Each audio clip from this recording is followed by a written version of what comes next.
Thanks, everyone, for coming to support the Benedictine Institute and the Collegeville Institute with their scholar, Kathleen Norris, that's with us today.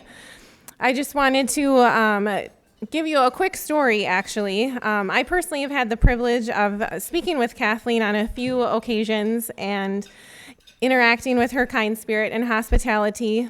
One day, she stopped to talk to two 11-year-old boys staring in the koi pond in front of Sexton, and she stopped and asked, "What are you looking for?" and told her about the fish that they were looking for, and she spotted some, and the boys said, "No, not that one, there's a bigger one."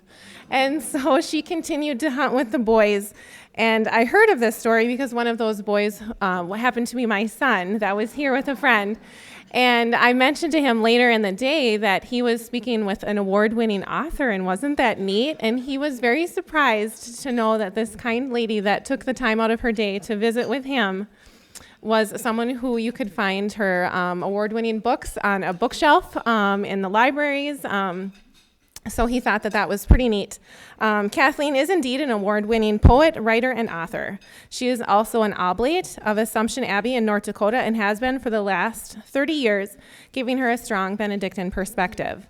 She resides in Honolulu, Hawaii, and is the proud great aunt of 4 little girls. Kathleen is currently a resident scholar at the Collegeville Institute, and she warmly accepted this invitation to speak to us all today.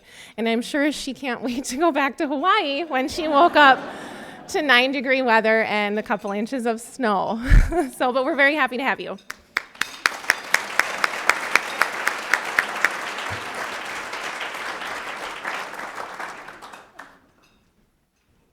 Thank you. At 5 this morning, I was shoveling snow, in fact, outside my apartment. And I have a rule. When I'm in Hawaii in the winter, I never tell anyone, like in Minnesota, what the weather's like. And when I'm here, I don't look. I just don't check to see what the weather's like there. And if I can move, it's blocking. Well, I was raised, I just want to give you some stories here. I was raised in the Methodist Church, and I never expected to become a Benedictine Oblate. Before I stumbled across the Benedictines in western North Dakota, I didn't even realize that monasteries still existed. As a married woman, I never imagined that I could become so deeply attached to the rule of Saint Benedict. But I've now been an Oblate for 30 years, and today I want to talk about some of the ways that Benedictine values have affected me. I'll always be a person who doesn't like to wait. But I think the Benedictine value of hospitality has helped me see that my impatience is just a form of pride, thinking I'm too important to be kept waiting. But God has ways of surprising me. One day I was waiting for a gate to open at a train station in a big city. It was a holiday weekend, which meant a huge crowd and a noisy, chaotic scene that made me tense. But all of a sudden, a blessed thought came to me. God loves all these people. Looking around, that made me wonder if this means that God is more than a little crazy. And then another thought came. We're all in this together. We're all people who are going to die one day. And that, of course, comes straight out of Benedict's rule, asking us to keep death daily before our eyes. Death is something we usually avoid thinking about, but in that crowd of people, I realized that acknowledging the reality of death was liberating. It freed me to stop sweating the small stuff and focus on what matters, which is loving all these other people that God loves. And then all the little things I was anxious about that day just faded away. A crowded train station might seem an unlikely place for God to reach me, but I think God likes to find us in these places and surprise us. It's a blessing to experience God's presence in what would otherwise be a dreary, noisy place and at a stressful time. And I want to give you some examples and talk about some experiences I've had in airplanes and hospital emergency rooms. Dreary, noisy, chaotic places. Living in Honolulu, I have to fly to get anywhere, and I have found that some of my most blessed travel comes on the worst days. It may be somehow a spirit of stability takes hold of me. I can blame the Benedictines for that. Or maybe it's the comic George Carlin's influence, his insisting that we need to live in the church of what's happening now. That's actually a good mantra to keep in mind on airplanes. This is the church of what's happening now. So take the morning when I was heading home and my first plane out of a small airport in Virginia had serious mechanical trouble. We waited for 2 hours for a replacement plane, and that meant that I missed a nonstop flight from Atlanta to Honolulu by 5 minutes. Then Delta, in its wisdom, rerouted me through Minneapolis when it was in the middle of a blizzard. That meant 2.5 hours on the tarmac waiting to be de-iced. I think probably some of you have been on those flights. But there was grace even there. I had a good book to read, and when I looked out the plane window at the falling snow, and I saw a line of giant plows moving down a runway, they were so synchronized, they reminded me of the Rockettes. Any day that I can get an image like that is a good day. But even better, I learned something important in a conversation with the flight attendant. I had told her I wasn't really complaining, just unloading, about my travel woes that day. And she said, "Oh, thank you for telling me. We never know when people board a plane what they've just been through, and it helps us to know." Her remark made me understand that she works at this hard job because she likes helping people. And I think that's true of most flight attendants. And that was a good discovery for me. I learned that her home was in our destination for that flight, which was Seattle. And although she was too professional to say it, I'm sure she was as frustrated as the rest of us being delayed in getting back to her family. But I think my best airplane experience in recent years came when I was boarding an overnight flight, and the seat next to me remained vacant for a long time. I was hoping against hope that maybe no one would sit there and I could spread out. But I know that flight, I take that flight a lot, and it's almost always full. Then a young woman got on holding a baby. She looked at me warily and indicated that she had that seat. "I'm sorry," she said as I stood up to let her in. "Oh, it's fine," I replied. "I like babies." Now, I wasn't trying to be hospitable. I do like babies. And I'm also aware that parents of young children are often treated badly by fellow passengers on airplanes, and I didn't want this young woman to worry about that. I had hoped to sleep on this flight, and I was concerned that I might not be able to until I learned that this beautiful little girl named Abigail was just 4 months old. Babies at that age sleep most of the time, and I figured we'd probably be okay, and we were. At one point, I woke, and the mother nudged me. She asked if I could hold Abigail while she went to the bathroom. So for a few moments, I got to hold a sleeping, tiny human being close to my heart, and that was beautiful. I guess my point is, if you take the Benedictine value of hospitality seriously, it wrecks your life. You can't go on whining and feeling sorry for yourself in stressful situations. Because darn it, you start to get too involved with the people that you encounter there. Now, my next story really proves that it's about a place that any sane person wants to avoid, an emergency room on a Friday afternoon.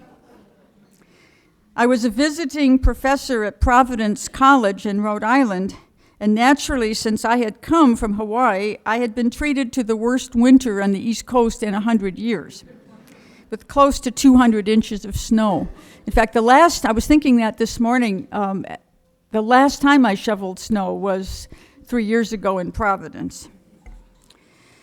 To add insult to injury, after much of that snow was finally gone in March, I slipped and fell on a sidewalk that had looked clear, but it was covered in black ice.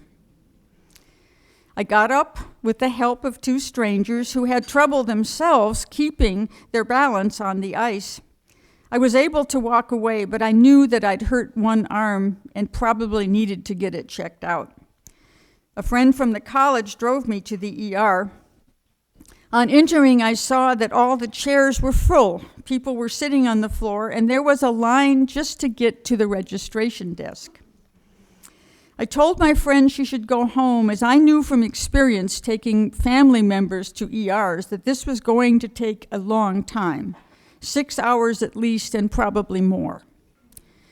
That's where that spirit of stability really kicked in. Well, this is going to be a long time, so I might as well just not get upset.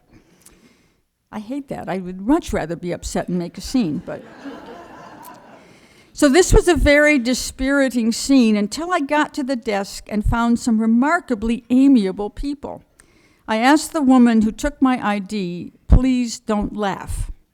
When she saw that it was from Hawaii, she gasped and then immersed me immediately in maternal warmth. "Oh, you poor thing, whatever are you doing here?" Everyone at the desk had a look at my ID. And suddenly I was not just a number, but a person who was thousands of miles from home and maybe needed a little TLC. I noticed that despite the pressure of so many people seeking care, the staff was treating everyone well. After registering, I did manage to find a chair, and after nearly an hour, saw the triage nurse for that initial interview. When she wheeled me back out to the waiting room, it was even more crowded than before, so she took me to an overflow room, which was also full. She asked, "Is it all right if I seat you in the chapel?" And then I laughed. "That would be perfect," I said, and I began to feel a little better as I sensed God's sense of humor at work. There were few people in the chapel. A woman was lying on one pew in a fetal position, her husband at her side. I silently prayed for them. After a while, a young doctor, a Muslim woman in a hijab, came in. She asked, "Is it all right if I pray?" I said, "I think we're supposed to pray here." She smiled and got a prayer rug out of a cabinet and set it on the floor. After she left, I was alone for a while, enjoying the silence. Then a man entered, a big, tough-looking guy in well-worn jeans, work boots, and a heavy denim jacket.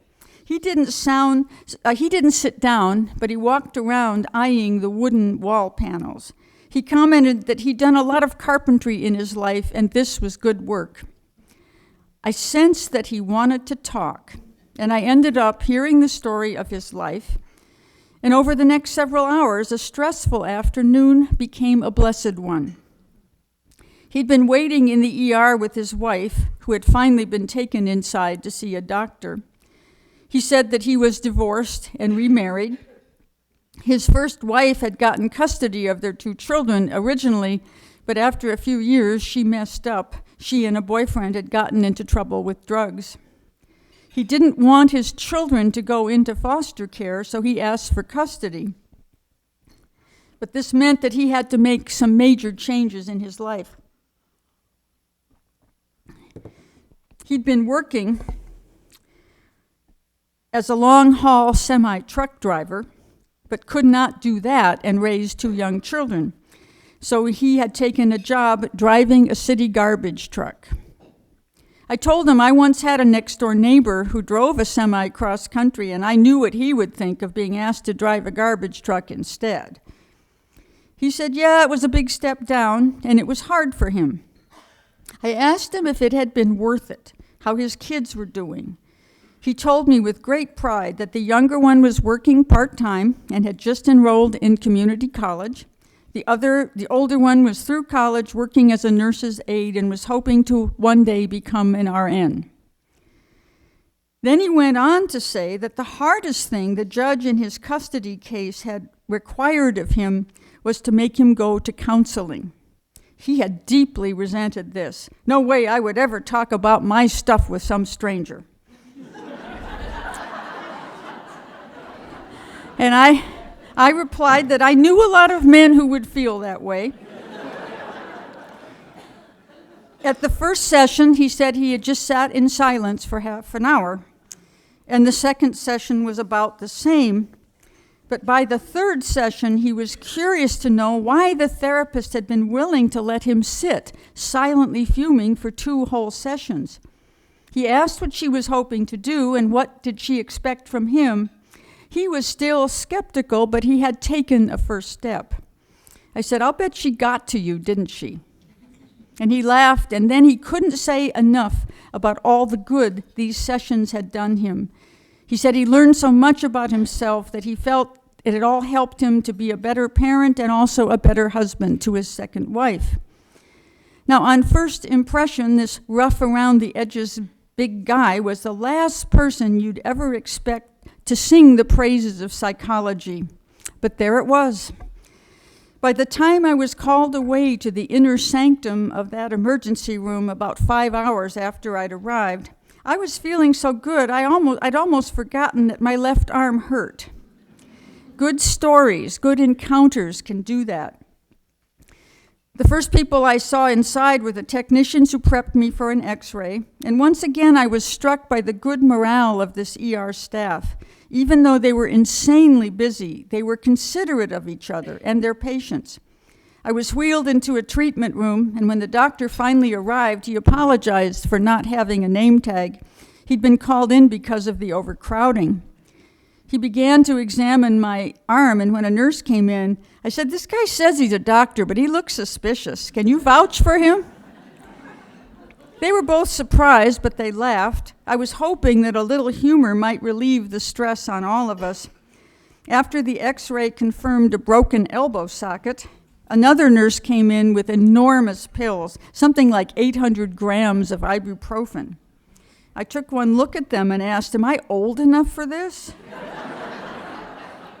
And when I took the pill, I held the cup and said, "Cheers."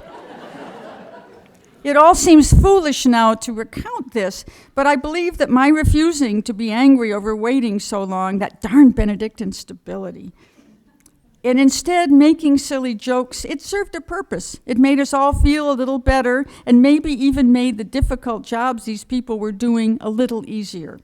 For them, of course, this was ordinary stuff, a broken bone, nothing major.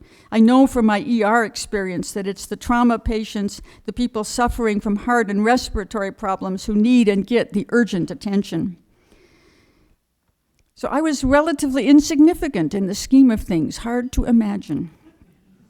About 7 hours in, I got a splint, which the doctor and nurse warned me would be painful as they were putting it on, and it was. The shooting pains that appeared once my arm was in the splint were bad, but they came and went. By the time my friends had come to give me a ride home, and we were all crowded together in the little room with the doctor and nurses, I felt a little like the host at a crazy party. Maybe I was just high on ibuprofen.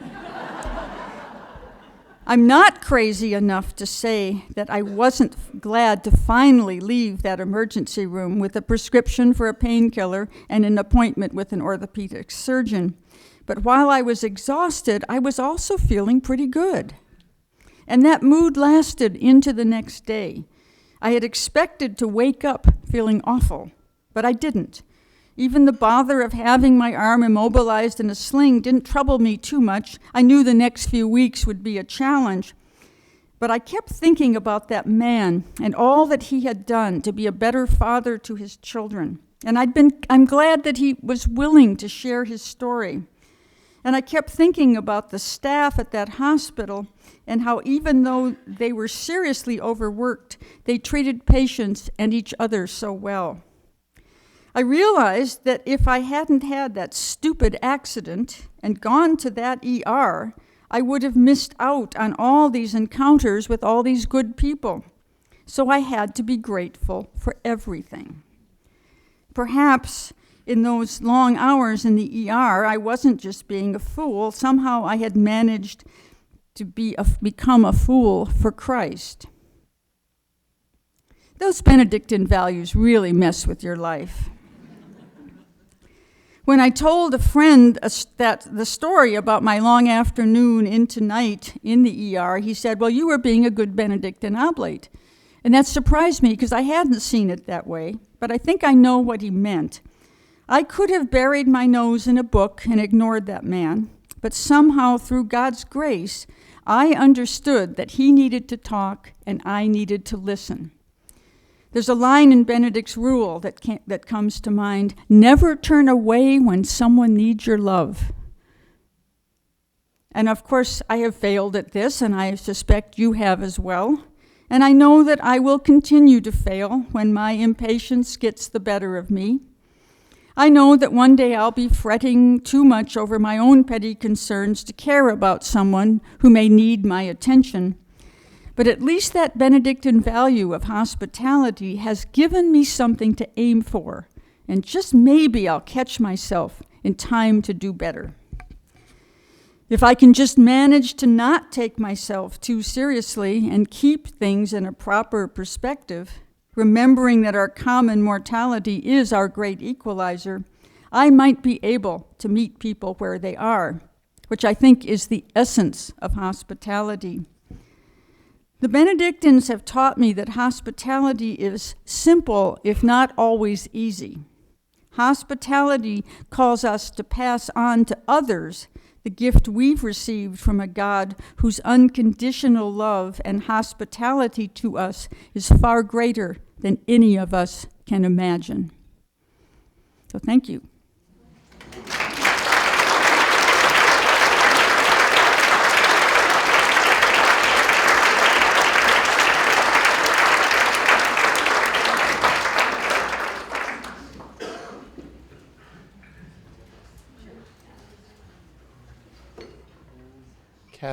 Kathleen would be happy to field questions. We have a good amount of time left, so please do not hesitate speaking up. We don't have an extra microphone, so please speak up loudly when you do. She's a dangerous woman. Kathleen, I'd like to know if you have any tips for how to stop being busy and be present. Well, you know, that was one of the odd graces of a thing like the emergency room, because you're forced to stop, you know? And I don't even think I had a cell phone with me, you know? I mean, I might have had, but I can't remember. But somehow those crises and things that force us to stop are really useful. They give us a chance to have some space. And with your job, I don't know how you ever stop being busy, so I don't know. But just trying to turn it off, leaving the job when you go home, and calming down, being present with your family, those kinds of things. But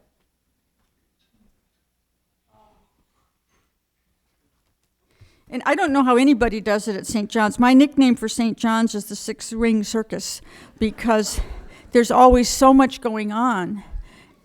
And how you get, the prayer life really helps. If you can find even 15 minutes for noon prayer, it forces you to come to a stop and sort of recalibrate your day a little bit. Even that will really help. But I have no real advice on that, except just look for those moments when you can seize a little bit of quiet, a little bit of time. Turn off the cell phone, turn off the TV. Does that help? I hope. Yeah.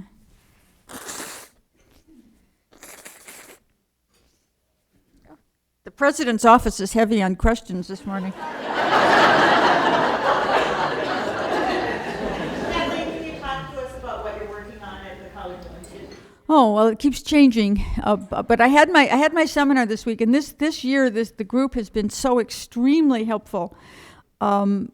In every seminar we've had, people have gotten such useful ideas, useful suggestions. This book originally was going to be about monastic formation and all the weird things it does to people. It changes them in all kinds of ways. And I started actually thinking about it in terms of people that I knew had left monasteries years before, but I could tell they'd been through formation.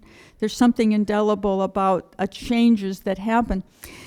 But anymore, I'm looking at certain qualities of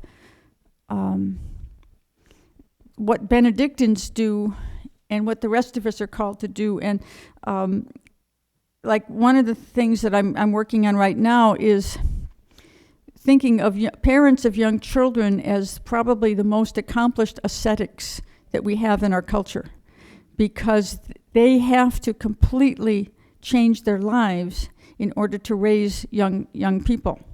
And I'm thinking about that. It is a form of asceticism, and it's important, and a lot of people may not realize that this is what they're actually doing.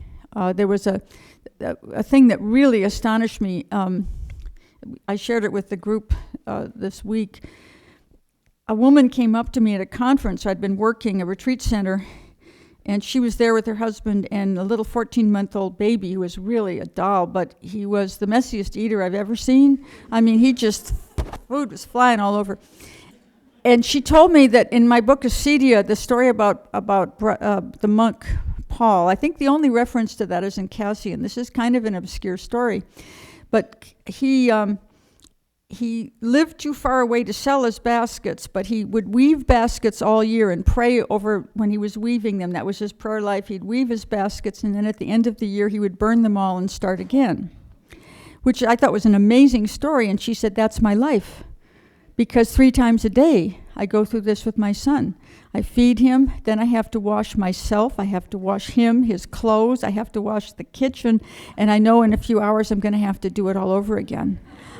And I thought, she's right. I mean, but I never imagined the mother of a young child would find that story to be so meaningful, because she said she'd always wanted to be a mother. She's committed to it, but she's really struggling with that vocation of motherhood.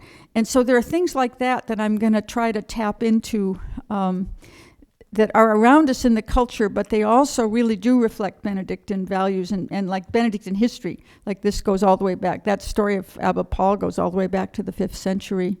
And there's some other stories from my own experience that I can connect with the 4th century stories.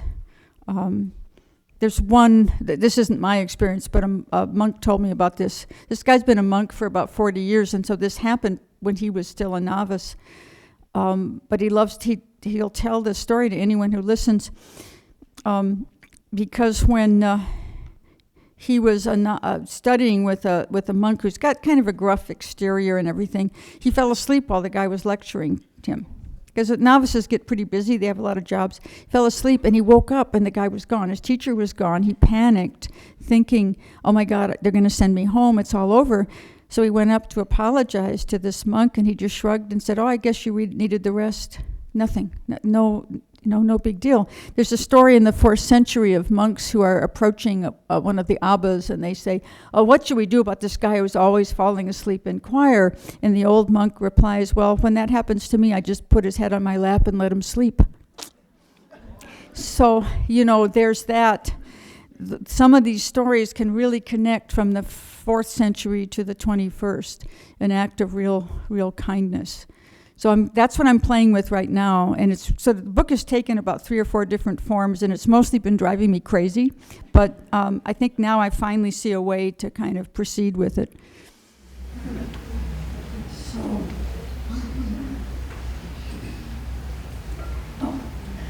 You've talked a lot about how it changes, the Benedictine values change you. I'm curious if you could share with us how your relationships have changed throughout the years as you've gotten more into the Benedictine way of being and thinking. Oh boy, that's a big one. How much time do we have? Well, one of the first things was I was married, when I first encountered the Benedictines, and it made me realize, I sort of knew it intellectually, but it made me realize for the first time that I was living a vowed life, that a married life is a vowed life. You make that vow, you make that commitment, a lifelong commitment, and all of that. So that was one of the things, and I do think it's my reaction, because I have a really good temper, always did, especially when I was a kid, and I think that whole thing about being more stable given crazy situations, it's almost like the crazier the situation is, the calmer I get. I blame that totally on the Benedictines. I can't think of any other influence on me that would have done that. I don't know, and I'm trying to be a better listener. That's one of the big values with Benedictines, and I can't always do it, but I'm catching myself more now. oh, you're interrupting someone, you better stop. Or you're listening, but you're thinking about the thing you want to say, and you're not really listening. So I catch myself doing that more at a conscious level, which is good.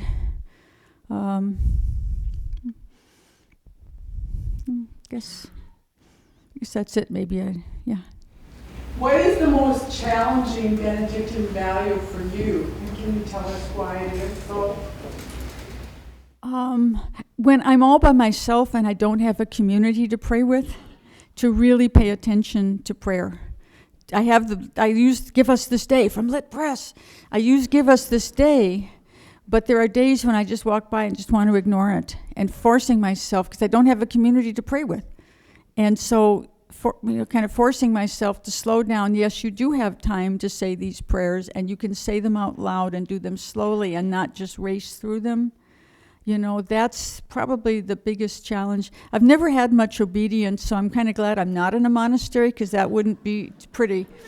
That wouldn't be pretty. Yeah. Well, we really appreciate your sense of humor. Will you blame that on the Benedictines as well? You notice there's some pretty funny things that happen in monasteries, but I think that a lot of that comes from my father, especially when that he was actually worked as a musician, classical, cello, Dixieland, cornet, but he sometimes did work as a stand-up comic. But so he told jokes, but he had a knack for. And I think monastic humor is a lot like this too. It's of the moment. Something happens in the moment, and you make something funny out of it, just out of ordinary life. And I think that's. But I think a lot of that was my father. But just monk humor can be pretty interesting. But it almost always just comes. It's not. Oh, there's one guy I know out at Assumption Abbey who knows every light bulb joke in the world, but it's mostly not these standard jokes. It's just things that come out of experience, and I really like that. I think it does help things go better when you can kind of, in a lot of situations, make a little bit of light and humor. What's the thing that surprised you the most or you enjoyed the most about being an oblate? About being an oblate, it took me a long time to figure out that, because that I needed to do that and everything. I guess that feeling of connection and a deepening connection with a community and also with the rule and the values, that really helped. It helped me in my life. It helped me in my marriage, actually, too, to kind of settle in and settle down a little bit more and not be so anxious about things. And one of the things I remember that impressed me, because when I first started going up to the Abbey, I wasn't even sure I was a Christian. I had all these doubts. And what really surprised me that the monks were not nearly impressed. They were not as, I thought they'd be all impressed by my doubts, which I thought were pretty spectacular doubts, right? And they weren't impressed at all by my doubts. The thing that impressed them was that I wanted to go to church with them 4 times a day. I wanted to pray the Psalms with them.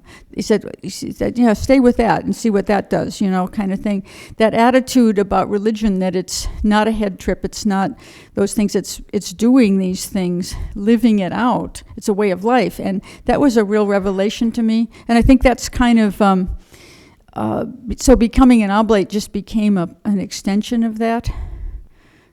And I've enjoyed the conventions and Monastic Institute here and the ABA, American Benedictine Academy. I enjoy getting together at these meetings and kind of reinforcing my commitment.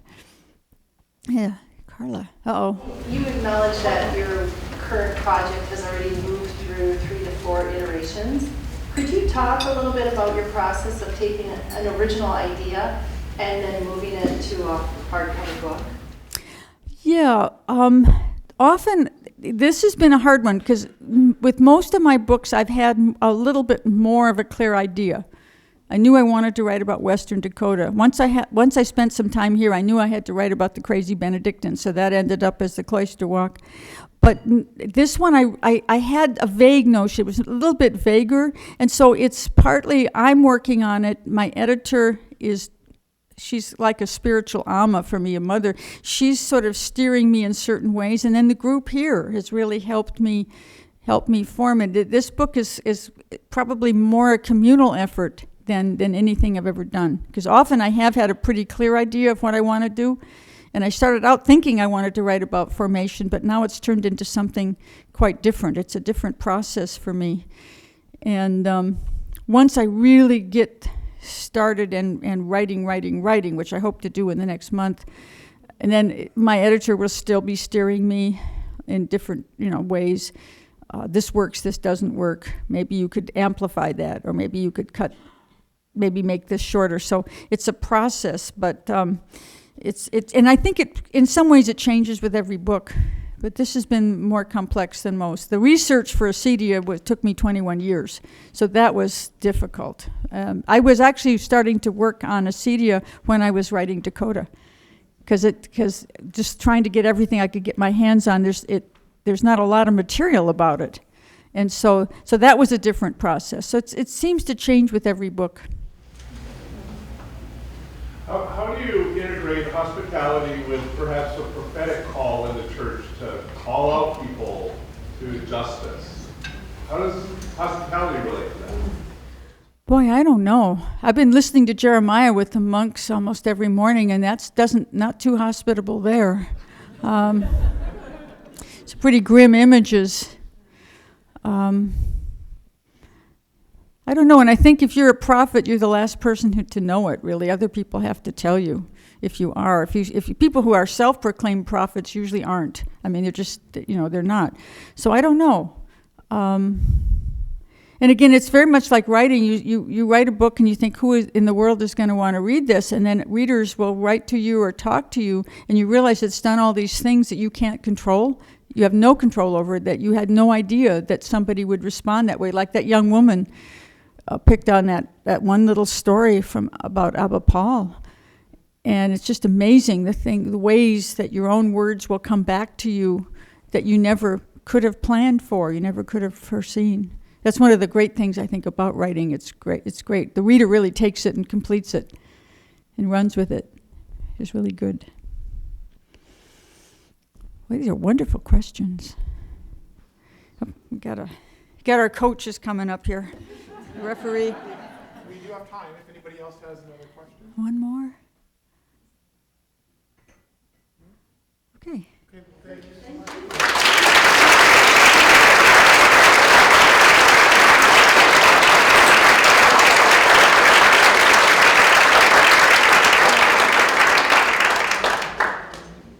So I'm Roger Narlock, Director of the Benedictine Institute, and I just want to once again thank Kathleen Norris for such wonderful words and thoughts and sharing those with us today.